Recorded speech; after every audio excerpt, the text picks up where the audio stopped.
Hello and welcome to our webinar. Today we're going to be talking about how to take Amazon listings from good to great. My name is Matthew. I'm the B2B marketing manager here at Caspian. I'm joined with Ariel Dirth and Amy Young. I'm just here to take care of a few housekeeping items before we get this show on the road. First and foremost, this webinar is being recorded, so you have to drop off early. We will be sending a copy of the recording to you, likely tomorrow. We also are going to have a live Q&A at the end of this webinar. We're going to try to do this in about 30 minutes of presentation time and say about 20-ish minutes for a Q&A at the end. So if you have questions at any time, please ask those in the chat and we'll address them during that Q&A. Last piece is that we're going to be covering a lot of ground today. And so we've prepared a handout that kind of creates a checklist of a lot of the pieces that we're going to be talking through. Today's webinar is going to add a lot of color and much more depth than that handout, but that's going to be an excellent resource to take with you. You should see that handout for it available in the handouts tab. So please check that out. But at this point, I will pass it over to our speakers to introduce themselves. The floor is yours, Amy. Hi, my name's Amy, and I'm the creative director at Caspian. I've been with the company since 2013.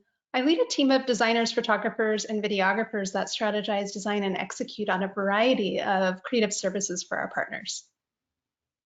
And my name is Ariel Dirth, and I am the content marketing specialist at Caspian. My job consists of writing content for inbound marketing efforts at Caspian. Before that, I was part of our SEO team, optimizing listings for partners, utilizing my previous 6 years of e-commerce writing experience. Caspian was founded in 2008 and operated as a third-party seller for brands. In the years since, we've made over $1 billion in sales. Amazon marketing played a key role in hitting that milestone. It quickly became one of the most important tools in our toolbox. We've created, optimized, and tested tens of thousands of listings since 2008, so we understand what works, what doesn't, and how best practices have changed over time. Today, we're going to take you through these topics. Why optimized listings fail, 6 questions every great listing must answer, how to transform listings from good to great, and the impact of a great listing. And we can't wait to answer your questions in the Q&A. In our quest to understand how to make every listing a great listing, it's important to first discuss why seemingly optimized listings fail to thrive. Amazon is maturing, and so are the sellers on it. More experience means strategies are getting more competitive. There are more sellers than ever, and over 60,000 of them hit $1 million in sales last year. Amazon continues to add and remove and fine-tune new tools for sellers and vendors, making that nuance of each listing even more detailed. As of March 2022, 16 out of the first 20 products on the SERP, or search engine results page, were all ads. Organic results space is so limited. Sellers are fighting for the top 4 organic rankings. Now, anything below that often becomes too low for shoppers to see. Insane amounts of competition are driving sellers to pull out all the stops to boost their organic product rank. In addition to all of this new competition entering your aisle, Amazon's changing requirements and an ever-revolving algorithm keep even the diligent optimizer on their toes. All things change in time, including the best practices for Amazon. Listings that were once great are now good. Listings that were once good are now mediocre at best.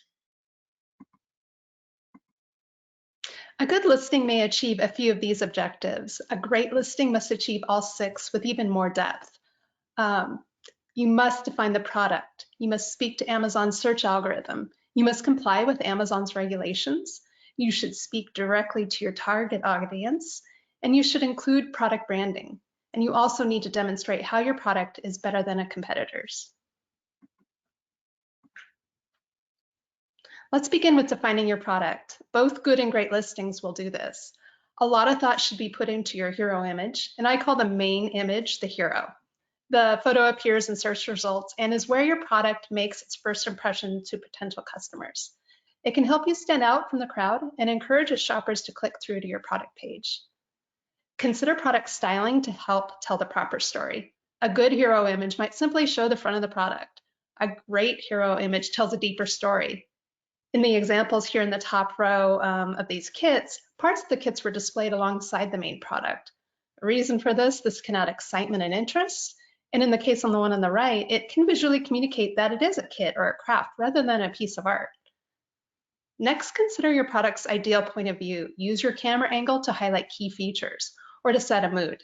For instance, a lower camera angle can be used to give a product that larger than life feel of importance. Make sure to create a sufficient number of detail shots. Fill your listing gallery with any key design or functionality images. You should provide clarity on pack sizes or bundles. Always be clear with your customer about how many products they will receive. If you are showing multiples, be clear as to why and clarify that with text callouts. Is it a bundle or a pack size? Are there other colors? And if that's the case, let them know it's sold separately. I highly recommend using a what's in the box shot as displayed here. It's not the prettiest shot always, but it's very practical.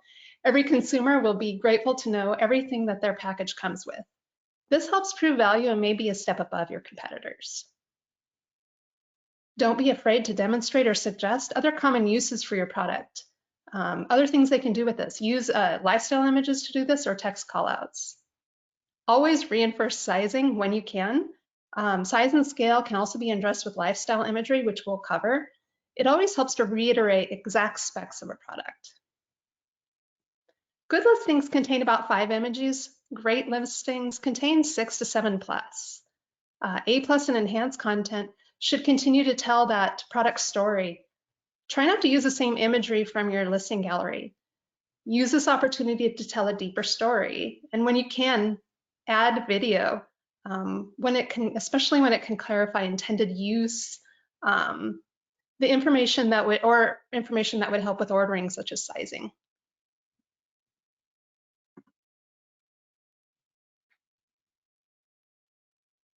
Imagery should always be created with the assumption that the text will not be read. Conversely, text needs to be written to give a complete definition of the product without ever looking at a picture. Think about describing that product to somebody who's visually impaired and see how your definition transforms. Beyond what the packaging says, can you define your product to its core within 100 characters or less? Can you do it with 20? Description real estate on Amazon is slim, making it critical to distill the information down to its smallest parts. What is it? What color is it? What is it made out of? What's its main purpose? What comes with it? Understanding all of these components needs to happen before you can build a complete listing. This example of a good bullet point has a lot of the right components, but they're hidden in the clutter and they're incomplete. What it doesn't say is what it's made of, how big it is, how much it holds, and what that pretty gold calligraphy that they mention even says. The great example is packed full of defining terms about the who, what, where, when, and why, all within a more compact number of characters than the original. Use the first bullet point to define. The great example may not have as much tone or frill as the good example, but as you'll see, there are many other places where we can really amp that up.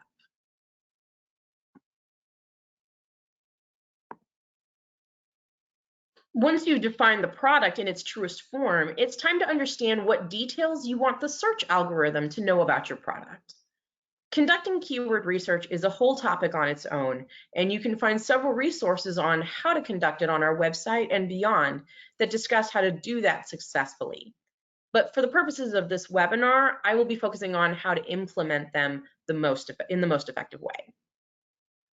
First, prioritize your keywords based on search volume, relevancy, and difficulty. Put the top keywords in the title, the next most relevant in the bullet points, the next most in the description, and then put related search terms in the search term field. Don't keyword stuff.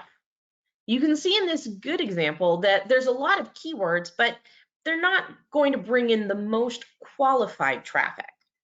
This bullet is for a bridal clutch. Everyone searching for lipstick on Amazon may be a larger amount of traffic, but the majority of it will not be the right traffic. Make sure not to prioritize your SEO efforts over the customer experience. Keywords should be put in a way that feels natural, that customers aren't stumbling on them. A customer that comes to your page and has a negative experience because they see that you're talking to the algorithm instead of them is a much worse thing than them never arriving in the first place. The ones who arrived and had a negative experience saw your product and said no. Always SEO your descriptions.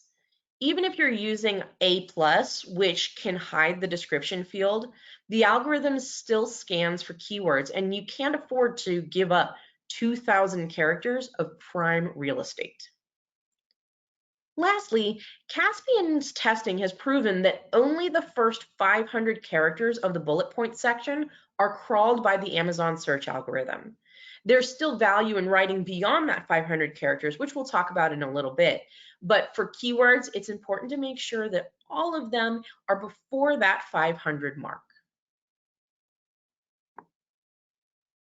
Imagery has less impact on discoverability, so we're going to jump right into compliance. Both good and great listings will be 100% Amazon compliant. Let's start with the main hero image. It should always be on pure white background. The image should feature a product photo rather than a graphic or an illustration. Do not add any text or logos or borders, only elements that are printed on the product. Show the entire product from one angle. Make sure individually sold products only show one product per image. Regarding all images, the format should either be JPEG, TIFF, PNG, or a non-animated GIF. JPEG is preferred. The product should fill at least 85% of the image. No side of the image should be smaller than 1,000 pixels and no larger than 10,000. We shoot for 2,000 ourselves. You want to make sure that product zoomable, that zoom feature on Amazon is working for you. Images should not be blurry or pixelated. Images should not contain nudity or sexual suggestiveness, and do not use any Amazon badges such as Amazon's Choice, Works with a Less, or Bestseller. And make sure that you do not use any prohibited product claims. If these points are not followed, your listing could be suppressed. While compliance for images and videos are very quantitative, text concerns can sometimes feel subjective until you understand the root concern each rule is trying to address. Browsing Amazon, you'll come across listings that aren't compliant. So why haven't they been shut down, and why can't you? The answer comes in when you realize that most rule changes become a requirement when you submit changes to your listing. So you could be making edits only to field A, but if the text in field B is now considered against the rules, your listing can be suppressed. This is because when you submit any change, the entire listing is scanned. Some issues will stop you from submitting the update. Others trigger suppressions, and too many added up will threaten your seller account as a whole. Compliance is a moving target. Be prepared to become an expert for your category or partner with somebody who is. Every category is different, but some concerns, such as claims that aren't scientifically proven with clinical trials, reach across all categories. Listed here are a few surprising claims you may be tempted to make that will threaten a claim suppression of your listing. A good listing might contain multiple studio shots of the product on white, and you might have a really good idea of what the product is and how to use it. But a great listing will also incorporate lifestyle photography. Lifestyle images show your product in an environment and maybe also shows the product being used by people that would speak to your target audience. Lifestyle images can be used to show size and scale of your product, intended use, and reinforce that target market. Video can also help show how this product can fit into your target's lifestyle. It's just as important to craft the tone of your text as it is your imagery. Bullet points in the descriptions offer a little room for tone, but it should still be at least considered there. A+ is your biggest tool to talk to your audience in a customized, personalized way. If they've made it that far down the listing, they want to learn more and they're listening. To talk to your audience, first identify what they're interested in hearing about. Use positive customer reviews to find your customers' favorite features.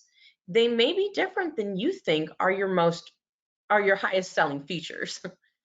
Use negative reviews and feedback from customer service to identify what needs to be clarified. Incomplete explanations of what's included and what the product does lead to returns and negative reviews. Then, generate a list of all features and benefits and prioritize them based on how well they define the product and which features customers have shown most important to them. Lastly, determine the best way to talk to your customer. If you've got products in the toy category or with pets, a fun, playful tone may work. Whereas if you're trying to sell computers, you need to sound tech savvy and understand what you're talking about. If you're talking about supplements, for example, you might want to feature either your green ingredients or the safety and control measures you take to keep them safe. Use the second, third, and fourth bullet point to speak to those points to your audience by describing the top features and benefits. If you have a lot of key features, use the fifth bullet point as well, but if not, I'll talk about later what you can use that fifth bullet point for. Use this information that you've gathered to answer all potential questions throughout the A+ and paint a picture of how that product will make them feel and what it will help them with. In the description field, you can use an SEO'd version of some of the text from A+. If you plan on using A+, it may hide the description field, but always make sure that your description field is formatted to be seen because sometimes A+ comes down and you want it to enhance the listing, never detract. Here's your opportunity to show off your company or product branding. You may have spent a lot of time on your other channels developing these elements, and Amazon does give you the opportunity to continue telling that story. You can do this in your listings as well as your A+ content. In this case, custom graphics were created instead of using Amazon's pre-formatted text modules. These custom images incorporated the company's fonts, color palette, and graphic treatments. Continue the brand voice into your text as well. Amazon has a growing focus on brands, knowing that customers have a better experience when they trust who they're buying from. Always start your product titles with your brand. Amazon recommends this in their style guide for several reasons. It helps with brand recognition, it helps you claim your product, and it differentiates your product from others on the search when they're searching. As mentioned, only the first 500 characters of the bullet point section as a whole are crawled by the search algorithm. If you write bullet points longer than 100 characters each, you'll run out of crawl space before that last bullet point. Instead of truncating valuable information in your features and benefits, instead I challenge you to use that last bullet point to speak to customers who have already arrived at your listing. Highlight brand features that they might not be searching for, but can be used to tip the scales in the favor of conversion. Think of things such as made in America, naturally sourced ingredients, safety is our #1 priority. These things make a difference on a human level. A+ is huge for branding. Add a module dedicated to telling the story of your brand. Highlight a female owner, a green manufacturing process, or a dedication to safety and quality. Amazon testing has also shown a 12% increase in conversion rate with implementation of comparison charts. These are a great way to direct customers to other products within your catalog, creating brand halo shoppers. Differentiating your brand is just one way to increase your competitiveness on Amazon. Use infographics. Use sales point callouts that validate superiority over your competitors. Highlight any info that addresses pain points or troubleshooting. To do this, read your questions and reviews. Your customers will let you know. Also, if applicable, create imagery that references expansion packs, replacement parts, or other information that aids your consumers' future and continued use. Be sure to include sold separately messaging so that the consumer does not think they receive those items in their order. There is a lot of noise on Amazon, and to be heard above that, you have to understand everything your customers are hearing, the tone, the messaging, and the presumed value of the competitors' products. Mentioning other brands is non-compliant and not a good practice to begin with. Your product needs to stand on its own merits. However, unless your product is first to market, consumers will be vetting your products against others when making the decision to buy. Understanding what they're doing right and what they're doing wrong, you can then use that information to set yourself apart. If your competitors have left holes in their listings, address their customers' concerns on yours. In the competitors' reviews, their consumers have brought up issues or discrepancies between their listing and the product that was received. Learn from their mistakes and explain how these problems are alleviated with your option. As we explained, A+ is a great place to paint the most complete branded image of your product.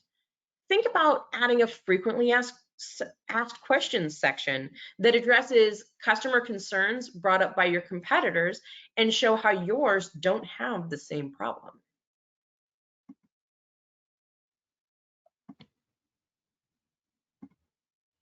By addressing these 6 points in your content, your product will achieve better visibility and conversion. Your audience will understand more about your product and its value. And you, the brand, will have gained trust and brand recognition with your audience. Your product listing will rank higher and be less likely to be suppressed. And your product will be presented as the best option.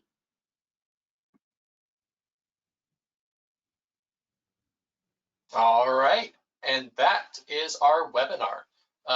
Thank you so much, Amy and Ariel, for sharing your time and expertise with us. To our audience, I know that that was a lot of information. They just covered a lot of ground. So as a reminder, we do have a handout available for you. You should see that underneath the handouts tab. If you have any questions, anything you want to go in deeper, please start posting those questions in chat. And we have received a few. So I'll start fielding these to our speakers and just keep them coming. We'll answer them as long as they come. Let's start. I think this will be to both of you. I'll start with Ariel and then get your take, Amy. Of the 6 points that we listed, which one matters the most? It's a good question. And I think in the end, the point is that a good listing will have a lot of these components, but if you really want to excel above the rest, you need all of these things. So every single one of them has an important place, but in order to really take your listing to the next level, you can't choose favorites. Agreed. I think you need them all to be great. Focusing on defining that product and being Amazon compliant, those obviously are some of the key ones, but to make it great, you really need to hit all. Got it. Thank you. This one is a bit more in the weeds, but it's asking about search term or back-end search term optimization on listings. Should I put other languages or common misspellings in the search term field? Does that improve traffic? Ariel, do you want to take that one? Sure, absolutely. Amazon has worked really hard to make their search engine very robust. And they state in all their literature that you really shouldn't have to worry about misspellings. If you've got different terminology, such as you're selling a couch, you might want to add like settee or love seat into the search terms so that people who are looking for related items and might consider yours as a reasonable solution will be able to find it. As far as languages, unless you're talking about a specific niche product, such as like I was working on a product for Hispanic foods, I added in a little bit of some key search terms that came up in the in the English search term history, in keyword research. But in the end, you should be working with a specific marketplace that's working on a main language. And so you can, for the most part, assume to stick with that one main language. Okay. We received a clarifying question. Can you explain what you mean by target audience and back-end search terms? I'll keep that one with you, Ariel. Yeah, so back-end search terms, there's going to be keywords are what you're putting into the listing that's visible to the customer. There's a separate field called search terms that is not directly visible to the customer. They never see it. So that's why I put things like I said, settee or love seat that don't exactly define the product. That's where they can go, but they will still be used by the search algorithm to, when people are looking for those terms, to potentially present your product in the search results page or on the SERP. As far as, and I'm sorry, what was the second part of that? Target audience. Target audience. So target audience can be a lot of different things. Really, in the end, some products will have one target audience, whether you're talking about, you're bringing it down to a specific persona of, men in their 30s to 40s and who really like golf and read these specific magazines. It's really a target audience. I'm really talking about more of a persona, that grouping of people that you're trying to reach. If you're trying to reach everybody and talk to everybody, it's not as effective, because once again, you're trying to reach the most traffic as opposed to the most qualified traffic. Mm-hmm. Thank you. One for you, Amy. How many, you talked about studio images and lifestyle images, which, if anyone joined late, studio are images typically on a white background, and lifestyle images are a product shown in use. They're asking studio images versus lifestyle images versus infographics. How many should I use of each, ideally? It's really going to be a unique story based on the product or category. A standard package that I do is, maybe, 2 to 3 studios, 2 infographics, and 2 lifestyles. But you could have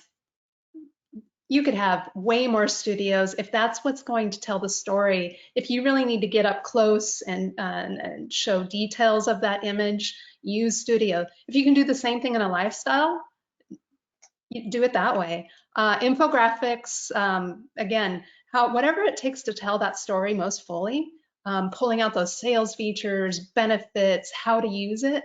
It's really going to be dependent on how concisely you can tell it in every image, and it's going to be a different formula for every product. I have 2 follow-up questions for you, Amy. The first is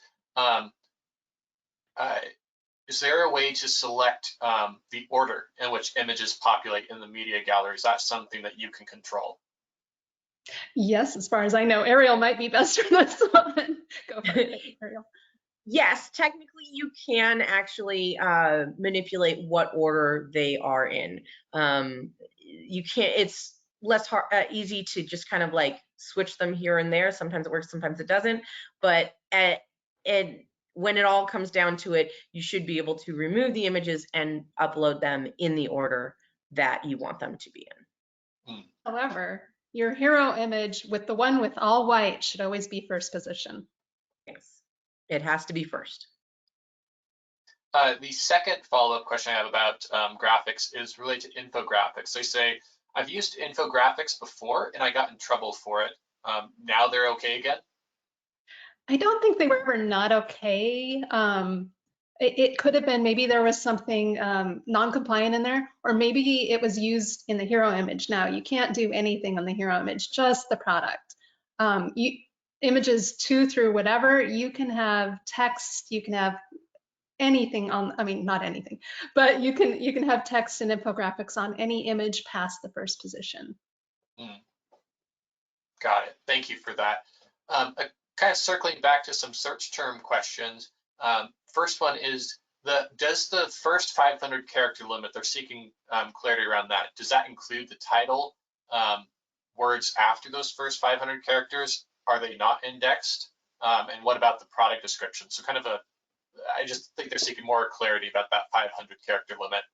Yeah, no, those are all great questions. So as far as the title goes, every category has a different length requirement for how long the title can be. Whatever that length requirement is, the Amazon algorithm will search that entire title. The same thing with the description. The description field limit is 2,000 characters, and the entirety of the description field is searched by the algorithm. The difference comes in when you're talking about the bullet points only. So most categories allow you to do 5 bullet points. There's a few that will allow you to do 6. And the general recommendation is that you keep them around 100 characters, because then each and every one of them are crawled by that algorithm. So that's why they're suggesting that, to keep it within that. However, you can do longer bullet points, but they're supposed to be just that, a bullet point, a snippet of information. So that's where there's a little bit more flex. You will hit a limit as to how much text you can put into a bullet point, but however you format it, a longer or a shorter one, they have to, in totality, only the first 500 will be crawled. After that, you're talking to people who are already there, which, like we said, has value. The second question related to this backend search term field is, for backend search terms, does the order of the search terms matter? And what about plurals or grouping words together in a certain order? Great questions. So with the search term field, you always want to make sure you're eliminating any punctuation.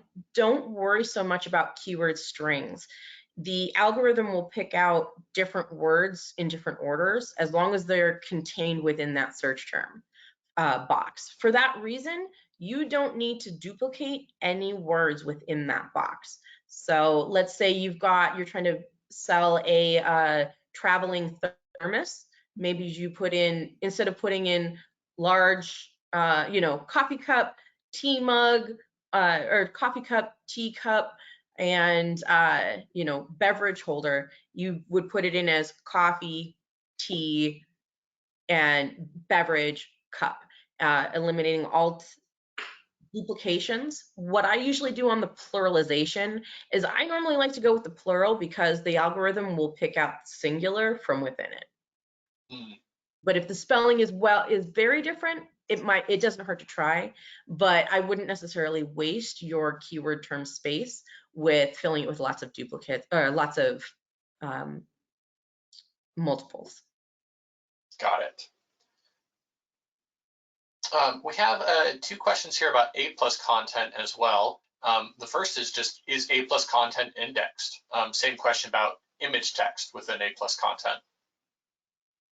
So the answer to that is Amazon states that A+ is not indexed. We still have some testing out on as far as the imaging text. So what somebody is asking there is, with every image you add into A+, there is an alt text box that you can put in there. And that is, according to Amazon, that is used for accessibility. So people who can't necessarily see the image will get a description of it. However, this also populates in some places as image keywords. We do have that. Testing of that field is currently in our testing pipeline, but right now, as far as the information I was able to find on that topic, there is no information one way or the other yet that says that it is for sure indexed or for sure not indexed. We will update you when we have those results. Excellent, thank you. Another question is about how to go about creating A+ content. Do you have any software or other tools that you would recommend for creating A+ content? I can take the first part of this. So if you have an in-house or a graphic designer, any Adobe products, Photoshop, Illustrator, anything that you would use for any other marketing items, designing your ads, that's what you would use, because what you want in the end is a JPEG to upload. So whatever you use, whether that be Canva or whatever, you can upload it to the A+ content. Do you have anything to elaborate? Well, just that I think those are definitely important in creating the imagery that you're using in A+ and potentially formatting them. That being said, if you don't have those tools and you don't have that expertise, it doesn't mean that A+ is impossible to do successfully. You do need powerful assets, imagery assets, to go into your A+ to have that large impact. But the actual formatting of it, you don't need any additional tools to actually implement the A+ and to design them. You're given an option with a lot of different modules, and just try a few out and kind of see what works. And that's really where that design aspect that Amy's talking about will kind of come in. Let's see, we have another kind of tools question. What keyword research tools or strategies have we found to be most effective? There are a lot of keyword research tools out there. You'll see things such as Jungle Scout, you'll see Helium 10, but in all honesty, some of your biggest tools you can use freely. Number one, go into incognito mode and search your product in Amazon. See what comes up, see what doesn't come up. Some additional tools will actually tell you, give you a summation as to what each product is ranking for each keyword, what keywords are appearing on their listing, and you can go in depth like that. But really, honestly, the first tool is just searching to see what comes up for that phrase and starting from there. Few different kind of field questions here. One is about mobile. How important is it to make your listing mobile friendly? Is that something that Amazon does automatically, or is that something that you're consciously making choices about when you write copy or update the media gallery? Yes. So did you want to speak to this one a little bit, Amy? I will after you. Okay. So yeah, media friendly is something that you really need to keep in mind. The major and I apologize, I don't remember the numbers off the top of my head, but the numbers do say that mobile users are growing every single year on Amazon.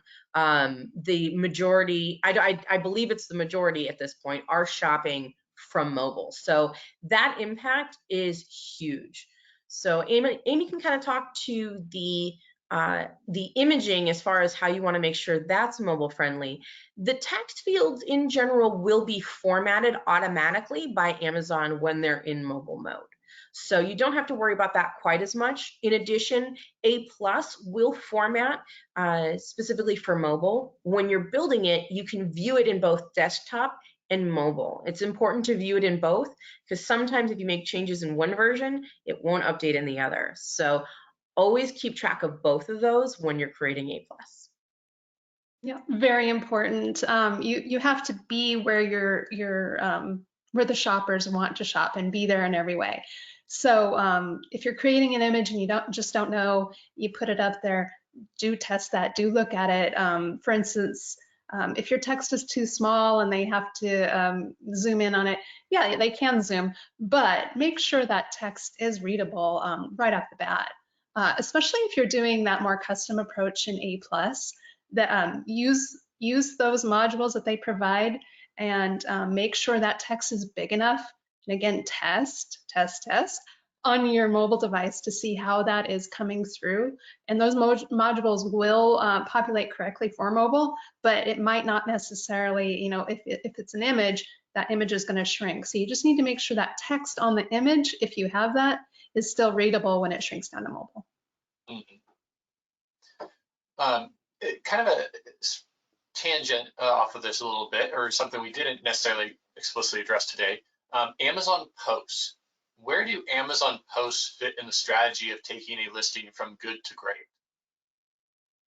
So Amazon posts, I I'll give you some generalized information on it because I haven't done them specifically, but Amazon posts are part of that growing emphasis on brands that Amazon has. They're really focusing on trying to not just sell the product, because they understand that there's a lot of people out there just buying large amounts of product and just selling them. And they're really trying to give that focus to brands who are out there trying to say, this is my product, I worked so hard on it, this is why you should love it. And customers now have the ability to follow your brand store. And within your brand store, they'll actually have a tab that says Amazon Posts. What this is basically social media on Amazon. It's a way that customers can be, if they follow you, they can be updated by new products and information that you might be sharing about your brand. Now, Amazon Posts becomes fairly easy to do if you already have a social media presence elsewhere, because they make it very easy to recycle the information that you're using on Facebook and Instagram and Twitter and simply copy those posts into Amazon Posts. Can you remind me, Ariel, do Amazon posts, they can appear on other product pages, correct? That I don't know the details on. Okay. I don't want to incorrectly on that one. I do not want to misspeak either. I believe I have seen that, but that would be something that we would want to confirm. Yes. Let's see, another question about A+ content. Does A+ content require brand registry? If so, is there another option for non-brand registered companies? A+ does require brand registry. If you don't have brand registry, you will automatically have the description field instead. So make sure that you're making that as robust and detailed as you can. Now, because they've eliminated the ability to do any form of HTML in the description field, it will show up as one large block. There's no way to differentiate paragraphs or anything like that. Beyond that, your best options become your image gallery and videos that you can upload through that. Thank you. Let's see, I'm getting comments from chat that Amazon posts can indeed appear on other product pages, so thank you for contributing. I have another question on A+. And it's about how would you determine the effectiveness or the efficacy of your A+ content? We mentioned Amazon sites and improvement in conversion rate. What's the best way to kind of set up a test to determine the impact that your A+ content, or even that, for that matter, new imagery or new videos has on your listing? Those are all great questions. Actually, Amazon's A+ platform has a built-in A/B testing within it. So you can actually do A/B testing of any forms of changes that you're trying to decide whether or not they're going to be worth it or not. When it comes to, we have a whole webinar that we've done on testing, on A/B testing that you can look at. But in general, you want to make sure that you're doing small but definite changes. So you don't want to change the whole thing, because then you can't quite understand what one change triggered positive or negative results. And it becomes a great and easy way to make sure that your changes are actually having the impact that you'd like to have. And I had an example earlier in the presentation where we did some infographics, and those actual infographic images proved to do really well. The week after we implemented those new images, that brand or that product experienced 33% sales lift. So that showed us it did what it needed to do. Man, it's not too shabby. And on A/B testing, all I say is just make sure that you leave yourself enough time to get relevant results. Usually they suggest about 10 weeks at least to make sure that you're getting the complete results. Understood. Our last question here, and then we'll be able to wrap up for today. this one, I think you'll be best prepared to answer it, Ariel. How many words or characters can you place between two other words for Amazon to identify it as a phrase or broad match? So what I think they mean here is, I don't have an excellent example, but if you're using like prepositions between two words, like cup of coffee, you have that 4 characters, 2 spaces, and OF for of in between coffee and cup. Is there a limit that Amazon is looking at between coffee and cup to connect those as a phrase match or broad match keyword string? It's a good question. So the first thing I'd say, the biggest importance is that all the words in that one keyword string need to be in the same field. So if you've got some represented in the title, some represented in the bullet point, and some represented in the description field, it's not necessarily going to categorize it as, hey, you rank for this word. I have seen when I'm looking up results as far as existing listings, that they are ranking for words that, or strings that they don't have in direct sequence. So I do know from experience that those can happen. So Amazon, like I said, they're really trying to be very, very robust with their search engine, and it's pretty good at finding, not really worrying about those prepositions quite as much. If you have a to or a the or an and in there, or a little bit of spacing, I would just try to make sure to keep them either in the same bullet point or in the same field in general. Got it. Well, that's all the questions that we've received. So again, thank you to all of our attendees for joining us today and taking about an hour out of your day to sit with us here. Thank you, Ariel and Amy. You've just been a wealth of knowledge here. Really excited to be sharing all this information with our audience. With that, we're going to end the webinar. We'll send a recording to your email. We'll also include that handout in the follow-up email in case you didn't see it during the webinar today. All right, thank you, everyone. Thank you. Have a good day.